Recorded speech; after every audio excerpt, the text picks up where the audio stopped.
جی السلام علیکم ناظرین، خبر سے آگے اور نیا دور میں آپ کو خوش آمدید. اور آج میرے ساتھ موجود ہیں اعجاز حیدر صاحب، اور یقیناً ہم بہت اہم موضوعات پہ گفتگو ہوگی.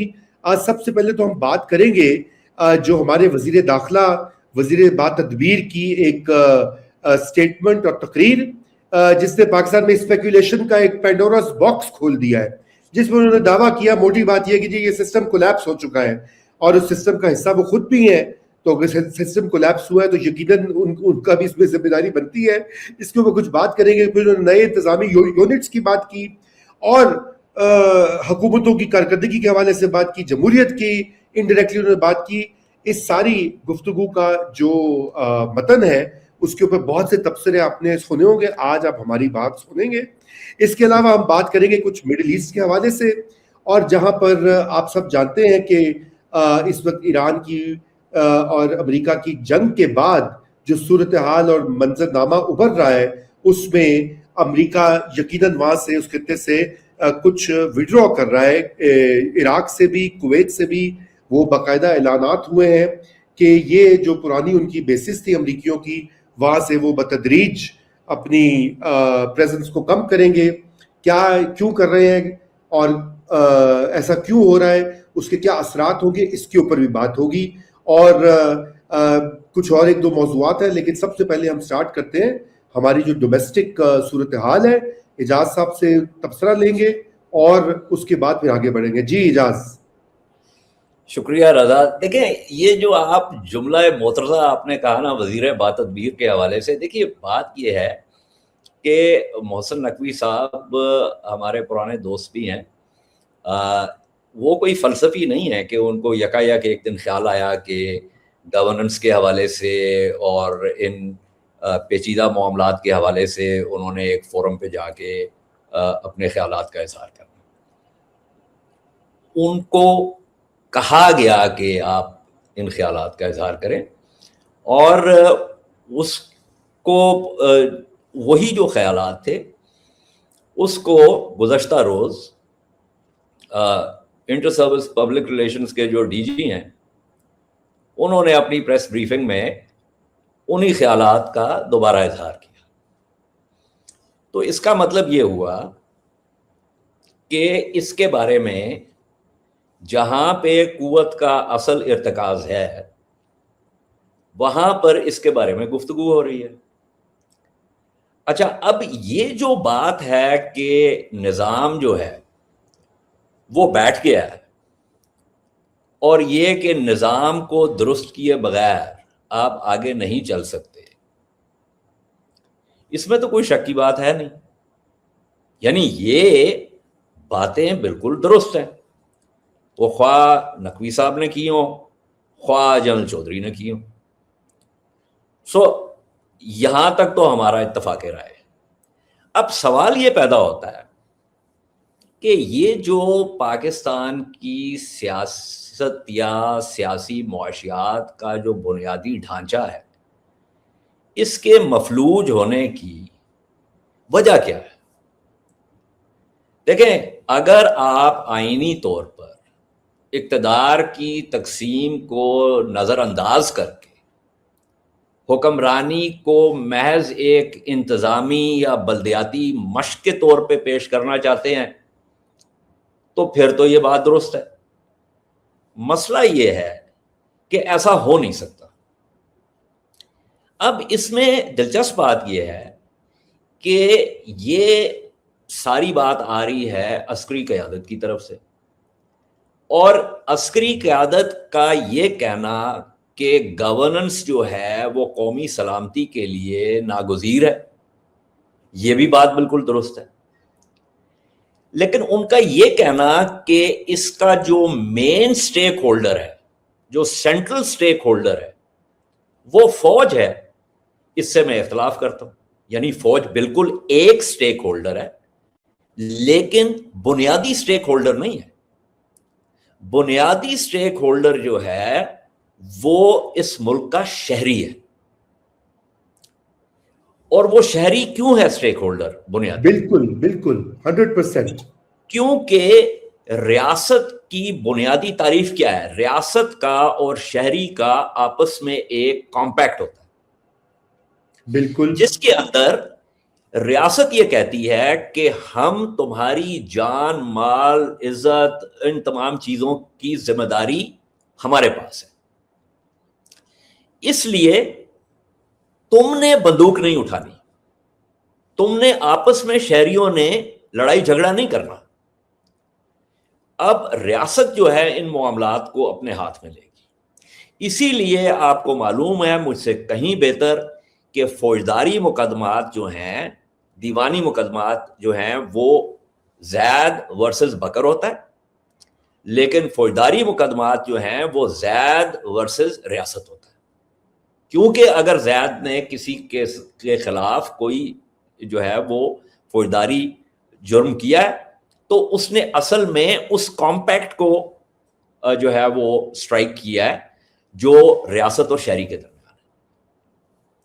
اب اس کے اندر آپ بالکل بات کر سکتے ہیں کہ انتظامی ریسیٹ آپ کر لیں، آپ جو ہے وہ انتظامی اکائیوں کی بحث میں بھی پڑھ سکتے ہیں، لیکن اگر تو یہ بحث اس لیے شروع کی جا رہی ہے کہ اصل جو مسئلہ ہے اس سے آپ توجہ ہٹا دیں تو اصل وہ تو پھر اس میں معاملہ گڑبڑ ہو جاتا ہے، کیونکہ گورننس کی جو بنیاد ہے وہ ہے عوامی قبولیت اور آئینی جواز۔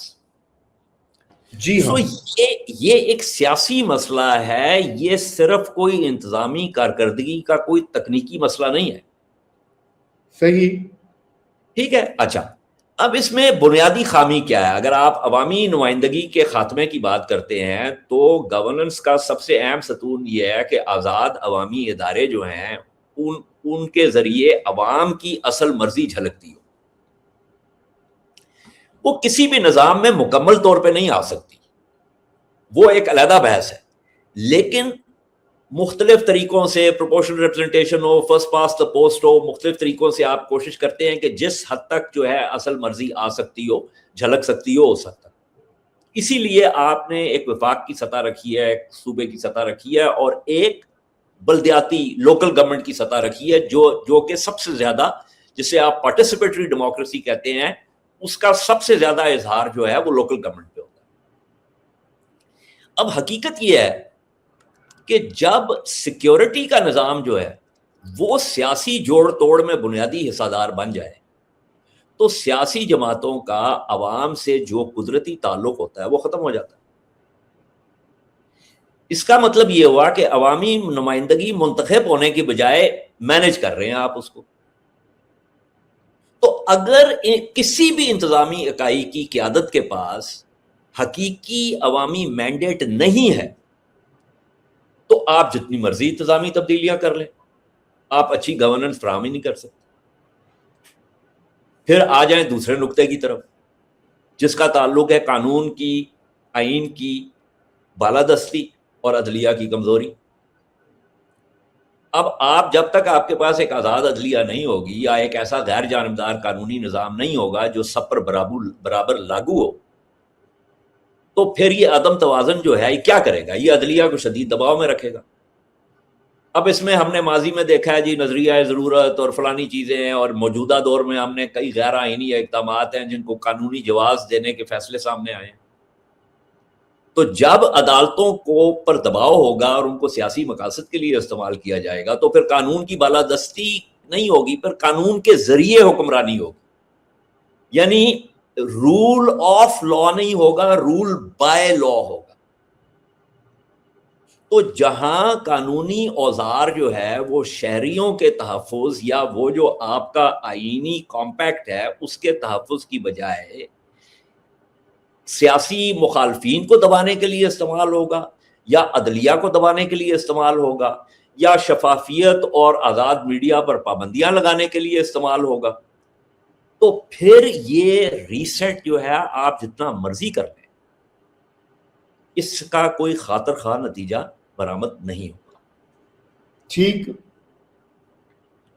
بالکل ٹھیک اعجاز، یہ تو ہزار بار یہ بات کہی ہے ہم نے بھی، کہ جیسے آپ نے بات کہی کہ ریاست جو ہے وہ اصل میں عوام ہوتے ہیں، عوام کے لیے ریاست ہوتی ہے، ان کے تحفظ کے لیے، ان کی فلاح کے لیے، ان کی شمولیت شرکت کے لیے، ان کی نمائندگی کے لیے۔ تو ورنہ تو اس کے بغیر، عوام کے بغیر تو تصور جو ہے وہ ریاست کا میرے خیال سے انکمپلیٹ ہے. مگر یہاں پہ جو بات کہی جا رہی ہے، جو نئے صوبوں کی بات ہے، اس کے بارے میں آپ کا کیا ویو ہے؟ اچھا دیکھیے، بات یہ ہے کہ ان تھیوری پاکستان میں صوبے زیادہ ہونے چاہیے، ٹھیک، لیکن آپ نے ایک سیاسی فضا کو مد نظر رکھتے ہوئے یہ فیصلے کرنے ہوتے ہیں. ٹھیک. اچھا، اب میں آپ کو بتا دوں کہ میں کوئٹہ میں بیٹھا ہوا تھا، یہ بہت سال پہلے کی بات ہے، غالباً 10-11 سال پہلے کی بات. وہاں پہ جو قوم پرست جو لیڈران ہیں وہ بھی بیٹھے ہوئے تھے، لوگ بیٹھے ہوئے تھے، بات ہو رہی تھی. تو میں نے یہ کہا کہ بھائی اگر پنجاب کو 3 حصوں میں تقسیم کر دیا جائے، تو اس کے اوپر انہوں نے کہا کہ اچھا تو آپ چاہتے ہیں کہ پنجاب کی سینٹ میں جو پارٹیسپیشن ہے وہ 3 گنا بڑھ جائے. ٹھیک ہے، آپ میرا نقطہ سمجھ گئے ہیں نا. ایشو یہ ہے کہ دیکھیں، اسی لیے جو بنیادی جو انٹرفیس ہے نا عام شہری کا، وہ وفاق کے ساتھ نہیں ہوتا، وہ کسی تھوڑی بہت حد تک صوبائی حکومت کے ساتھ ہوتا ہے، لیکن سب سے زیادہ اس کا جو انٹرفیس ہوتا ہے یا اس کی جو ضروریات ہوتی ہیں وہ ہوتی ہیں بلدیاتی حکومت کے ساتھ. دنیا کی آپ جمہوریتیں لے لیں یا آمریتیں لے لیں، بلدیاتی حکومت، مؤثر بلدیاتی حکومت کے بغیر ریاستیں نہیں چل سکتی. آپ professor Q Jain who teaches at the London School of Economics، جنہوں نے یہ کتاب 3-4 سال پہلے لکھی، دا چائنا پلے بک. چائنا، بالکل میں پڑھ رہا ہوں اس کو آج کل. اس کے اندر ایک بہت، اب چونکہ آپ اس کا مطالعہ کر رہے ہیں، اس کے اندر ایک بہت اہم نقطہ یہ ہے کہ چین جو ہے وہ جمہوریت نہیں ہے، جی ہاں، وہ ایک سیاسی پارٹی کی آمریت ہے، لیکن ساری جو انوویشن ہے اور سارا جو مقابلہ ہے وہ بلدیاتی حکومت سے شروع ہوتا ہے. ایسا ہی ہے، بالکل. چین کے اندر جو بلدیاتی حکومتیں ہیں وہ مؤثر ہیں، اور وہاں سے انوویشن اینڈ انٹرپرینیورشپ وہ وہاں سے شروع ہوتی ہے. رائٹ. اور اس کے بارے میں کیو جن نے بھی، اور اس کے علاوہ اور جو اسکالرز ہیں انہوں نے بھی اس کے بارے میں بات کی. اب اچھا، مزے کی بات یہ ہے کہ کمیونسٹ پارٹی آف چائنا کی جو لیڈرشپ بھی ایمرج ہوتی ہے وہ اسی طرح یہی زینے چڑھتے چڑھتے چڑھتے چڑھتے اوپر تک جاتی ہے. بین ہی آپ یہاں پہ جو ہے نا مرثیہ گوئی ہم ہر وقت کر رہے ہوتے ہیں کہ جی موروثی سیاست ہے، وہی پرانے چہرے آ رہے ہیں، بات نہیں بن رہی. یہ آپ اگر مؤثر بلدیاتی حکومتیں بنائیں اور صوبے جس دلیل کی بنیاد پر وفاق سے اختیارات لینا چاہتے ہیں یا لیتے ہیں، اسی دلیل کا اطلاق جو ہے وہ بلدیاتی حکومتوں پر بھی کریں. دلچسپ بات یہ ہے کہ وفاق کے ساتھ تو وہ دلیل استعمال کرتے ہیں کہ جی ہمیں زیادہ سے زیادہ اختیارات دیں. جی ہاں. جب بات آتی ہے بلدیاتی حکومتوں کی تو پچھلے کھروں کے اوپر کھڑے ہو جاتے ہیں. ٹھیک ہے، ایسا ہی ہے، ایسا ہی ہے. اس کے اندر جنرل مشرف کے زمانے میں سب سے زیادہ اہم کام ہوا تھا، اور مجھے یاد ہے کہ وہ جنرل تنویر نقوی اس زمانے میں، آپ کو بھی یاد ہوگا، وہ مختلف لوگوں سے آرا بھی لیتے پھرے. ہمارے ساتھ بھی ان کی بات ہوئی، یہ گورنر ہاؤس میں ادھر اپنا لاہور میں، اور پھر وہ سارا کچھ اکٹھا کر کے ایک منصوبہ بنایا. ٹھیک ہے، وہ کوئی صحیفہ آسمانی نہیں تھا، کوئی بھی انسانی کاوش جو ہے نا وہ صحیفہ آسمانی نہیں ہوتی، لیکن اس کے اندر اچھی چیز یہ تھی کہ ایک نظام کو بنانے کی کوشش کی گئی. اب جب کوئی بھی نظام آپ چلانا شروع کرتے ہیں نا تو وہ چلتے ہوئے اس کی مختلف کمزوریاں اور خوبیاں سامنے آتی ہیں، اور پھر آپ اس کو چلاتے ہوئے اس کی کمزوریوں کو جو ہے وہ کم کرتے ہیں اور اس کو خوبیوں میں اضافہ کرتے ہیں۔ اسی کے ساتھ جو ہے وہ پولیسنگ کا بھی ایک پولیس آرڈر 2002 جس میں مرحوم ذوالفقار قریشی صاحب تھے، جس میں اپنا شعیب سڈل صاحب تھے، جس کے اندر افضل شگری صاحب تھے، 3 ویری جو بہت جہاندیدہ پولیس آفیسرز۔ تو وہ نظام جو تھا وہ جب جنرل مشرف صاحب کی رخصتی ہوئی تو جماعت اسلامی پاکستان اور متحدہ قومی موومنٹ کے علاوہ تمام سیاسی جماعتوں نے کہا کہ جی اس کو اٹھا کے آپ، جسے وہ انگریزی میں کہتے ہیں ڈی فینسٹریٹڈ، کہ وہ کھڑکی سے آپ باہر اس کو پھینک دیں، باہر پھینک دیں، بالکل یہی ٹھیک کیا ہے؟ انہوں نے۔ اچھا، ہاں اب آپ کے پاس ادی پچدی قسم کی یہ جو ہے نا حکومتیں ہیں، ان کا فائدہ کوئی بھی نہیں ہے۔ اس کی وجہ یہ ہے کہ یہ فسکلی امپاورڈ نہیں ہے۔ اب دیکھیں نا، لندن میں جو میئر بیٹھا ہوا ہے وہ برطانیہ کا وزیر اعظم بھی لندن میں رہتا ہے، اس جی کو ہاں، لندن کے معاملات پہ کوئی اختیار نہیں ہے۔ لندن کے معاملات کا اختیار جو ہے وہ صرف لندن کے میئر کے پاس ہے۔ کریکٹ۔ نیو یارک کے معاملات کا اختیار صرف نیو یارک کے میئر کے پاس ہے، ٹھیک ہے؟ تو اب پہلا جو چیف آف سٹاف تھا باراک اوباما کا، رام ایمینوئل، وہ چیف آف سٹاف کا عہدے سے استعفیٰ دے کے گیا کیونکہ وہ شکاگو کا کے میئر کا الیکشن لڑنا چاہتا تھا۔ Chief of staff in white house is the second most powerful person, لیکن آپ اندازہ لگائیں کہ وہ شکاگو کی میئرشپ کا جو انتخاب تھا وہ اتنا اہم تھا کہ اس نے وہ عہدہ چھوڑ کے ہی went to contest the mayoral election. That's right. ٹھیک ہے، اچھا، پاکستان میں بھی مشرف صاحب کے زمانے میں آپ کو معلوم ہے کہ کافی بڑے بڑے جگادری سیاستدان جو تھے وہ میئرز لگے مختلف۔ ملتان میں شاہ محمود قریشی صاحب تھے، خیرپور میں جو ہماری جو دوست ہیں پیپلز پارٹی کی، ہاں بالکل، who's a PhD in anthropology، اور اسی طرح آپ اگر اس نظام کو چلنے دیتے تو میرا کہنے کا مقصد یہ ہے، اس پہ بات ختم کرتے ہیں، کہ آپ اس کے بعد آگے صوبوں کی طرف بھی جا سکتے ہیں، لیکن آپ پہلے جو ہے یہ کام کریں۔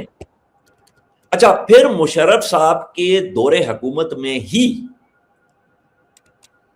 صوبوں نے بلدیاتی حکومتوں کے کا جو اثر و رسوخ تھا اس کو دبانے کی کوشش شروع کر دی، اور آپ کو یاد ہوگا کہ دانیال عزیز صاحب اس زمانے میں میئرز کو اکٹھا کر کے ایک پورا جلوس بھی لے کے نکلے تھے۔ جی جی جی جی جی مجھے یاد ہے۔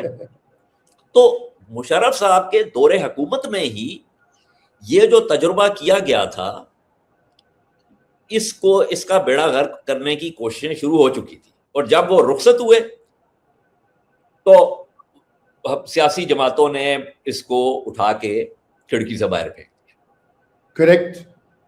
تو میں یہ سمجھتا ہوں کہ صوبوں کی طرف جانے سے پہلے آپ یہ کام کریں۔ آپ کو یاد ہوگا کہ منصور علی شاہ صاحب جب یہاں پہ تھے لاہور ہائی کورٹ میں، تو یہ ایل ڈی اے کا کیس آیا تھا، آپ کو یاد ہوگا؟ بالکل یاد ہے۔ اچھا، اب ایل ڈی اے جو ہے وہ جب تک لاہور کے جو باسی ہیں انہوں نے فیصلہ کرنا ہے کہ اس شہر میں ڈیولپمنٹ کس طریقے سے ہوگی، ورنہ جسے آپ انگریزی کی اصطلاح ہے pork barreling, right, pork barrel development کے جی، یہ جس طرح اورنج ٹرین کے جی، وہ الیکشن آ رہے ہیں چھتی چھتی کام کرو، دستی اورنج ٹرین بنا دو۔ جائکا کا جو منصوبہ تھا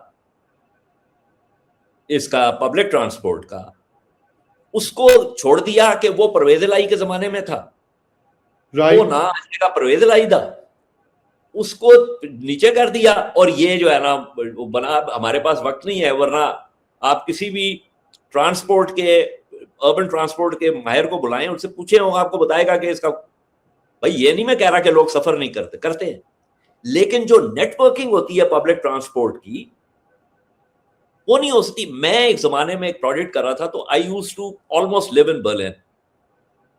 اب اس شہر میں کوئی جگہ ایسی نہیں تھی، میں 3 مختلف اپارٹمنٹس میں رہا، ایسٹرن سائڈ پہ بھی ویسٹرن سائڈ پہ بھی.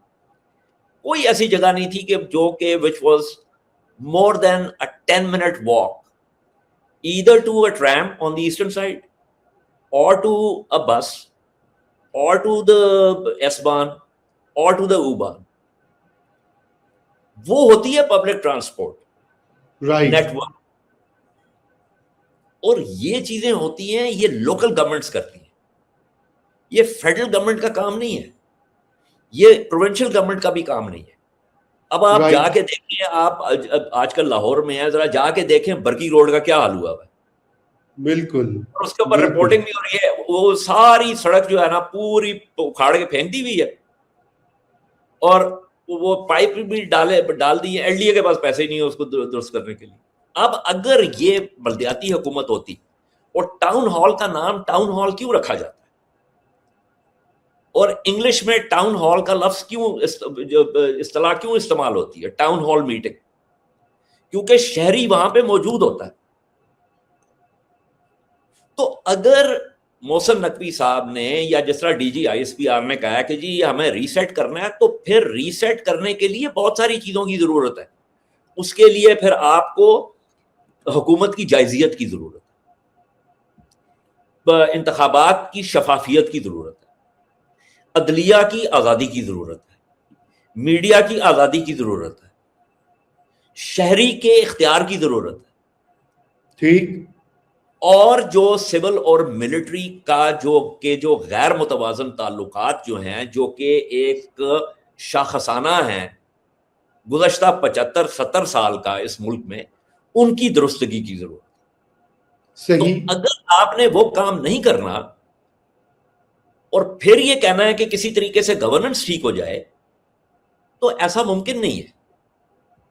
ایسا ہونے والا نہیں ہے. بالکل درست کہا ہے آپ نے. میری اور گاڑی یا آپ کی گاڑی، کوئی بھی گاڑی 4 پہیوں پہ چلتی ہے. یہ تو نہیں ہو سکتا کہ پہیے آپ 2 لگائیں گاڑی کو اور اس سے فیصلہ کریں کہ اب اس کو چلانا بھی ہے.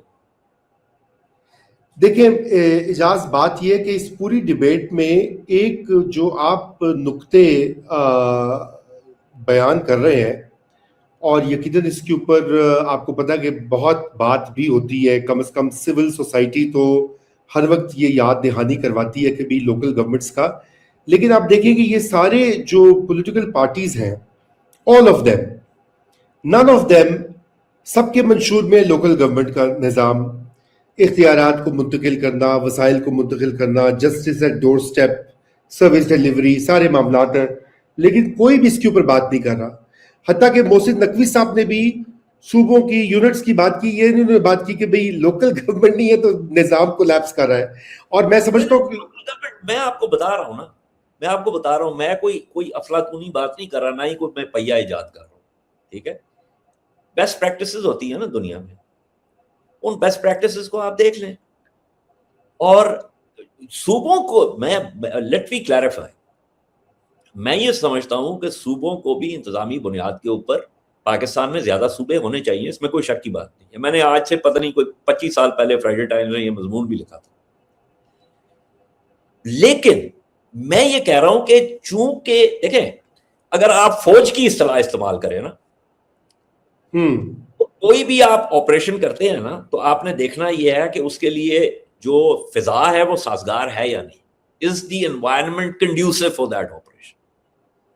ٹھیک ہے، تو آپ اسی اصطلاح کو استعمال کرتے ہوئے اگر آپ یہ کہنا چاہتے ہیں کہ ہم نے صوبوں کو بے شمار صوبے بنا دینے ہیں، جتنے مرضی بنا لیں، 15 بنا لیں، 10 بنا لیں، 18 بنا لیں، ریگارڈلیس آف دا نمبر، تو آپ کے لیے اس وقت باوجود، اور ان وجوہات کے بارے میں بھی بات نہیں کر سکتے کیونکہ 25 منٹ تو ہمیں اس بحث پہ ہو گئے، وہ باوجود وہ فضا اتنی مقدر ہو چکی ہوئی ہے، اور ریاست، اور یعنی ریاست سے مراد ہے کہ اس وقت کی حکومت اور اسٹیبلشمنٹ جو کہ آپس میں جڑے ہوئے ہیں، ان میں اور شہریوں کے درمیان دوریاں اتنی زیادہ بڑھ چکی ہوئی ہیں کہ یہ معاملہ جو ہے وہ آپ اس کو ہاتھ نہیں لگا سکتے. آپ اس چیز کو کرنے کی کوشش کریں جو کہ آپ جس کے بارے میں جو ہے وہ سیاسی جماعتیں جو ہیں, یہ لیڈران جو ہیں, یہ اس میں رکھنا ڈالنے کی کوشش کریں گے یقیناً. لیکن عام شہری, وہ خواہ خیبر پختونخوا میں ہو, پنجاب میں ہو, سندھ میں ہو یا بلوچستان میں ہو, وہ آپ کو مؤثر بلدیاتی حکومتوں کا نظام بنانے میں آپ شہری رکھنا نہیں ڈالے گا. صحیح. کیونکہ بالکل. اس بیچارے کو پتا ہے اس کا جو حال ہوتا ہے بلدیاتی حکومتیں نہ ہونے کی وجہ سے. کیونکہ جو پارٹیسپیٹری ڈیموکریسی کا جو کانسیپٹ ہے نا, وہ پروونشل اور فیڈرل لیول پہ نہیں ہوتا. اس میں تو ریپرزنٹیشن ہوتی ہے, یہاں پہ بھی نمائندے ہوتے ہیں, لیکن آپ کی پروکسیمیٹی ہوتی ہے, ایک نزدیکی ہوتی ہے. آپ اپنے وارڈ کے بندے کے پاس, یونین کاؤنسل کے پاس جا کے کہہ سکتے ہیں کہ یار ایک تو صحیح کی ہو رہے ہیں, ٹھیک ہے نا. تو یہ کام آپ صوبائی وزیر کے ساتھ نہیں کر سکتے, وفاقی وزیر کے ساتھ نہیں کر سکتے. یہ ایک علیحدہ بات ہے کہ اس کے اوپر بھی ہم بحث کر سکتے ہیں کہ یہ سیاسی جماعتیں کیوں جو ہے یہ نہیں کرنا چاہتی. لیکن وہ اس کے لیے ہمیں ایک علیحدہ پروگرام کرنا پڑے گا. مطلب مائی پوائنٹ, دیکھیں میں آپ کو ایک اور مثال دیتا ہوں. اور آپ نے ابھی تک آزاد کشمیر میں جو کچھ ہو رہا ہے اس کے اوپر آپ نے کوئی پروگرام نہیں کیا. اور میں ابھی اس کے اوپر بات نہیں کروں گا. نہیں, ہم نے کافی اس کی ہے, اس کے اوپر کافی کوریج اور انٹرویوز کی ہیں اپنی اس آزاد کشمیریوں سے کی ہیں, آزاد کشمیریوں سے کی ہیں جی, ایک دو آزاد کشمیر کے جرنلسٹ سے کی ہے, لیکن ہم نے اس طرح سے ابھی تک اس کو نہیں. ایک تو آپ کو پتا ہے کہ وہاں پہ آج کل آپ نے جو ہے وہ شروع کیا ہے اپنا یہ جو اجاز, ہم نے 1949 کا جو کراچی ایگریمنٹ تھا جی, معاہدہ کراچی جو پاکستان اور آزاد کشمیر کے درمیان ہوا, بات کا تو آغاز آپ کو ادھر سے کرنا پڑے گا. یہ جو ڈاکیومنٹ تھا جس کو کہ سیکرٹ رکھا گیا اور کسی کو اس کے بارے میں پتہ بھی نہیں تھا, یہ 28 اپریل 1949 کو یہ سائن ہوا تھا, ٹھیک ہے جناب. اور اس کے اندر جو ہے پاکستان کے منسٹر وداؤٹ پورٹ فولیو مشتاق احمد گرمانی صاحب تھے, آزاد جموں کشمیر کے صدر تھے سردار محمد ابراہیم خان, اور مسلم کانفرنس کے چودھری غلام عباس, ٹھیک ہے. یہ پوری پونچھ ریبیلین اور یہ سارا کچھ اس کے بعد یہ ہوا. اب ہوا کیا,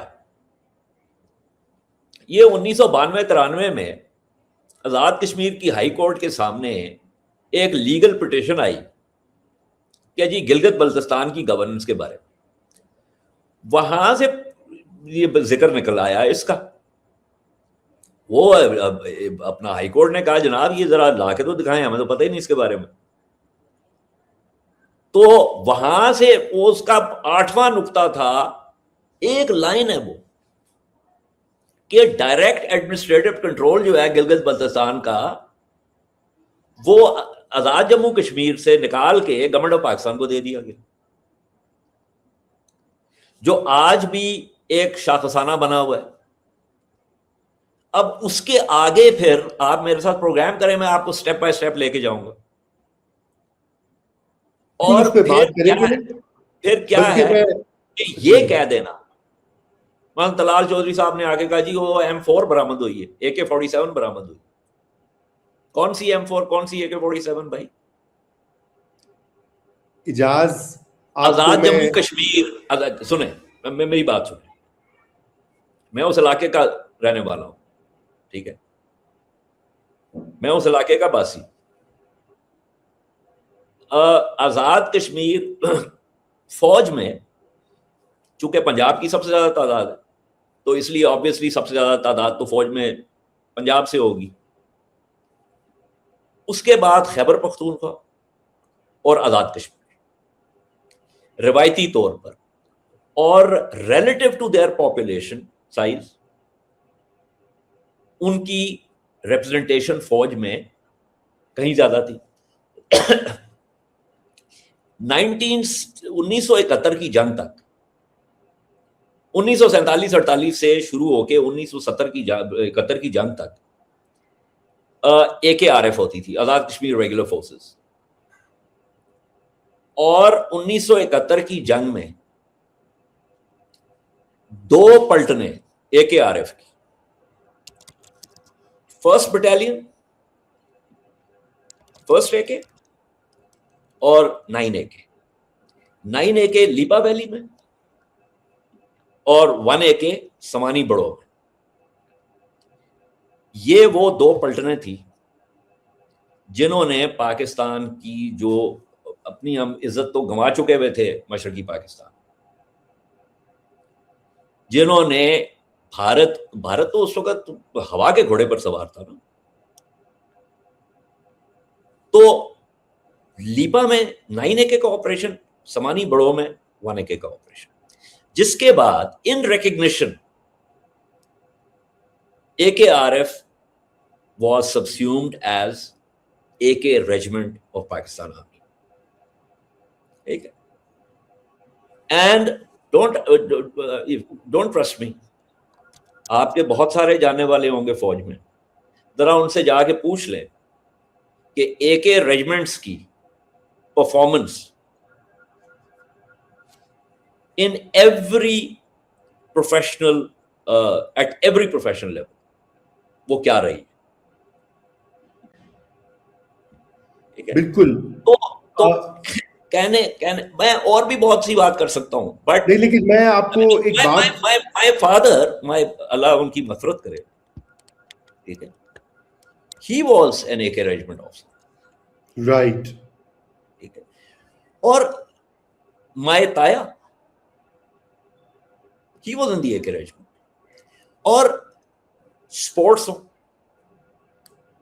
efficiency ٹیسٹ ہوں, کوئی I mean, اور پھر اس کے بعد northern light infantry, NLI, another fabulous regiment of Pakistan Army. اور NLI کی جو پرفارمنس ہے یہ وار آن ٹیرر کے زمانے میں یہ بھی, اور وہ ابھی تک ایتھنکلی جو ہے وہ it is still more compact than AK regiment. تو کہنے کا مقصد یہ ہے کہ ہم تو وہ لوگ تھے جو کہ پاکستان, مطلب ہم نے تو لٹرلی, یعنی میں آپ کو سادہ سی بات کرتا, اگر آپ نے آزاد کشمیر کے لوگوں کو اس حد تک آپ لے آئے ہیں نا, تو پھر آپ گورننس کی باتیں کرنا چھوڑ دیں. بس وہ آپ نے, وہ لوگ ہیں جو کہ پاکستان کے لیے یار جان قربان, اور یہ وہ لوگ ہیں جو کہ اب چلیں یہ اس کے اوپر ایک پروگرام علیحدہ کریں, پھر میں آپ کو تفصیل بتاؤں. دیکھیں ہم بالکل اس کے اوپر تفصیل میں بات کریں گے. آپ نے یہ پوچھا کہ ہم نے اس کو کیا نہیں, میں آپ کو یہی بتانا چاہ رہا تھا کہ ایک نوجوان صحافی کرام راجہ کو ہم نے اپنے نیا دور چینل پر انٹرویو کیا, اور آزاد کشمیر کی جو پروٹیسٹ ہو رہی ہیں اس کے حوالے سے, اور بلکہ 3 بار وہ ہمارے اس پلیٹ فارم پہ, کیونکہ وہ ہمارے سورس تھے. میں نے مس کر دیا, میں ضرور جا کے دیکھوں گا. نہیں, but that's not the info. سنیں تو صحیح نا. لیکن آج ان کو اریسٹ کر لیا گیا ہے ماشاءاللہ. ابھی آپ اس شو سے پہلے جو میں یہی بات ہو رہی تھی اپنی ٹیم کے ساتھ, وہ کہتے جی آواز اس کے لیے اٹھائیں اور ہم نے یہ کر لکھنا ہے وہ لکھنا ہے. اب یہ تو پرابلم بنی ہے. ایک اور بڑے مشہور مین اسٹریم ٹیلی ویژن کے ہوسٹ ہیں, ان کا شو اپیرنٹلی بند کر دیا گیا ہے. اب یہ تو صورت گورننس کی آپ چونکہ بات کر رہے ہیں, تو آزادی اظہار اور تقریر جو ہے وہ اس کا حصہ ہے, تو ان رسوں کے کی کریے. تو لیکن آپ کے ساتھ بالکل یہ ضروری ہے کرنا, اور بہت سارے ہمارے ویورز وہ کہتے بھی ہیں کہ آپ ان سے بات کریں جے کے اوپر. آپ نے کامنٹس دیکھے ہوں گے پچھلے ہفتے بھی وہ کہہ رہے تھے, بلکہ ٹویٹر پہ بھی وہ کہتے ہیں کہ جی آپ کریں اجاز حیدر کے ساتھ کہ وہ ہی از فرام اے جے کے اینڈ ہی نوز. تو بالکل اگلی جو ہماری نشست ہوگی اس کے اوپر ہم ایکسکلوسیولی اسی پہ فوکس کریں گے اور یہ بات کریں گے. لیکن میں بڑھتا ہوں چونکہ وقت ہمارے کم ہوتا ہے, تو میں چاہتا ہوں کہ ذرا یہ مڈل ایسٹ کے اندر جو امریکی اڈوں کا معاملہ ہے، امریکی پریزنس کا معاملہ ہے عراق میں، کویت میں، اور شاید آنے والے مہینوں سالوں میں ہم دیکھیں کہ مزید بیسس کے حوالے سے بھی، یہ آپ کے خیال سے کس چیز کی نشاندہی کر رہا ہے؟ رضا، ایک تو یہ جو کویت والی بات ہو رہی ہے، تو یہ تو جب ایران کے حملے شروع ہوئے اور آپ کو معلوم ہے کہ ایران نے کافی نقصان کیا ہے یہ امریکی اڈوں کا، تو یہ امریکہ میں پہلے ہی گفتگو شروع ہو گئی تھی، اور ابھی وہ اپنے بہت سارے اثاثے جو ہے وہ شمال مغرب کی طرف لے گئے ہوئے تھے، یہاں سے سعودی عرب سے بھی، اور یہ اپنا منامہ سے بھی، اور یہ کویت سے بھی، اور تو لے گئے ہوئے تھے۔ اسی لیے وہ موافق سالٹی جو ہے بیس اردن میں، وہاں پہ اس وقت کافی سارے اٹیکس ہوئے ہیں، کافی سارے یہ جو ایسٹس ہیں یہ وہاں پہ اثاثے جو ہیں اس طرف لے کے تھے، تو یہ بحث ان کی پہلے سے شروع ہو چکی تھی۔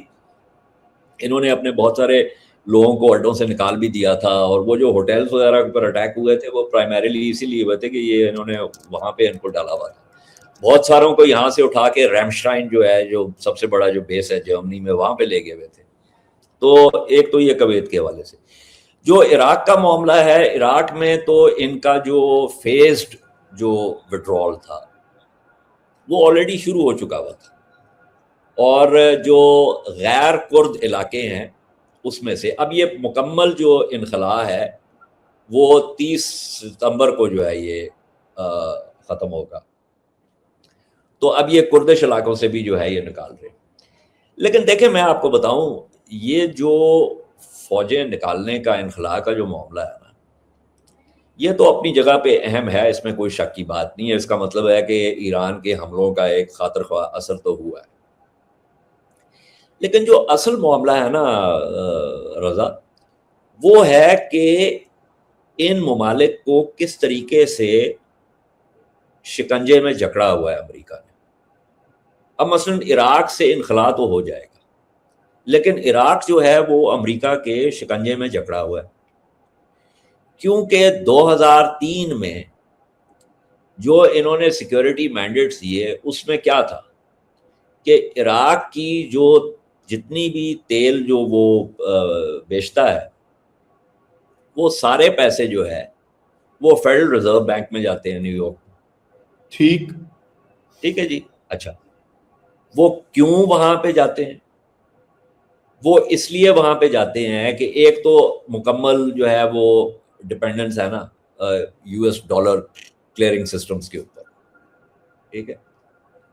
دوسری بات یہ ہے کہ عراق کے اوپر بے شمار یہ ریپریشنز اور بہت کچھ یہ ملبہ پڑا ہوا تھا جنگ سے پہلے، تو یہ امریکہ نے یہ کام کیا کہ عراق کو اس سے بچانے کے لیے انہوں نے ایک مئی 2003 میں یہ بش کے زمانے میں ایک ایگزیکٹو آرڈر نکالا 13303، یہ ایک ایگزیکٹو آرڈر، اور یہ آرڈر جو ہے دس anchors عراق's oil money to the Federal Reserve Bank of New York،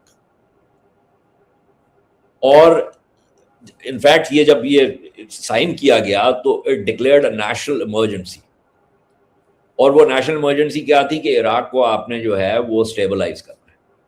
تو یہ ہر سال جو ہے یہ ایگزیکٹو آرڈر جو ہے یہ رینیو ہوتا ہے by every U S president.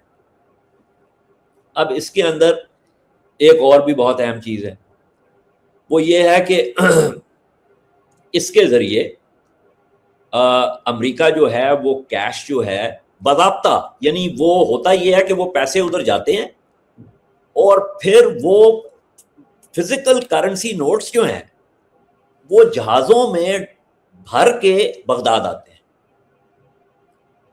اور اس میں کئی دفعہ وہ ڈیلے کرتا ہے امریکہ، اور وہ ڈیلے اس لیے کرتا ہے تاکہ عراق کو، بغداد کو یہ احساس رہے کہ اصل جو ہے وہ ماسٹر کون ہے، اور دوسری اس کی وجہ یہ ہے کہ یہ پیسے جو ہیں یہ سائفن آف نہ ہو جائیں ایران کی طرف۔ تو عراق کا چونکہ فسکل ڈیپینڈنسی ساری جو ہے 90% جو ہے عراق کا جو ریاستی ریونیو ہے وہ آتا ہے تیل بیچنے سے. تو فائنلی یہ ہے کہ امریکہ جو ہے وہ یہ جو کسٹڈی اس نے رکھی ہوئی ہے of these accounts, this is essentially to police compliance. اور بغداد کو اس نے اپنے شکنجے میں، تو کہنے کا میرا مقصد یہ تھا کہ وہاں سے امریکی فوجیں نکل بھی جائیں تو بغداد جب تک اس شکنجے میں پھنسا ہوا ہے اس وقت تک وہ امریکہ کا باج گزار ہے. اور جو وہاں کے جو گروپس ہیں پاپولر موبلائزیشن فرنٹ کے جو کہ ایک چھتری ہے پی ایم ایف کے نیچے بے شمار گروپس ہیں، اور یہ بنے تھے، یہ اس کے بعد یہ داعش کے ساتھ جو ہے نا لڑنے کے لیے بنائے گئے and so on and so forth. وہ اسی لیے امریکیوں پر حملے کرتے ہیں، اور اس لیے تک وہ ان کی کوشش ہے کہ عراق جو ہے وہ اس مسئلے سے نکل جائے. اب جو عراق کی حکومت ہے علی زیدی صاحب کی، اس کا مسئلہ کیا ہے؟ ایک طرف تو وہ امریکہ کے شکنجے میں ہے، دوسری طرف جو پی ایم ایف ہے وہ اس کو کنٹرول نہیں کر سکتی، کیونکہ پی ایم ایف کا جو ہے نا ایک آئینی کردار ہے اور اس کی پارلیمنٹ میں بھی پریزنس ہے.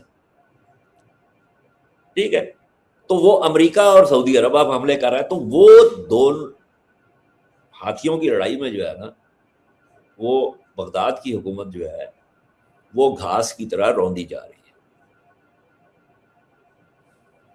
بالکل. تو یہ معاملہ جو ہے یقیناً اس کا لنک جو ہے ایران کی جنگ سے بھی بنتا ہے ایک طرح سے. اجاز صاحب جیسے آپ نے تھوڑا اس کو اشارہ بھی کیا، تو میرے خیال سے اس کے اوپر بھی تفصیل سے ہم بات کریں گے انشاءاللہ، کیونکہ یہ ظاہری بات ہے یہ انٹر ریلیٹڈ چیزیں ہیں. کویت ہو، عراق ہو، امریکہ ہو، خطہ ہو، ایران ہو، اور جو صورتحال اس وقت ڈیولپ ہو رہی، کیونکہ یہ اٹس ورک ان پروگرس جسے کہا جا سکتا ہے. تو آج کے لیے ہم اپنے شو کا اختتام کرتے ہیں، اور آپ کا شکریہ ایک بار پھر وقت کا، اور ناظرین کا. آپ کے ناظرین اپنے کامنٹس اور کویسچنز دیں. اے جے کے پہ بھی بات کریں گے، مڈل ایسٹ پہ بھی بات ہوگی، اور ہماری سیاسی پارٹیاں کیوں نہیں لوکل گورنمنٹس بناتی، ان کو امپاور کیوں نہیں کرتی، کیا پرابلم ہے، کیا مصیبت ہے، اس کے اوپر بھی آنے والے دنوں میں بات ہوگی. آج کی گفتگو سے بہت سارے موضوعات مستقبل کے لیے نکل آئے ہیں. Thank you Ejaz once again, اور خدا حافظ.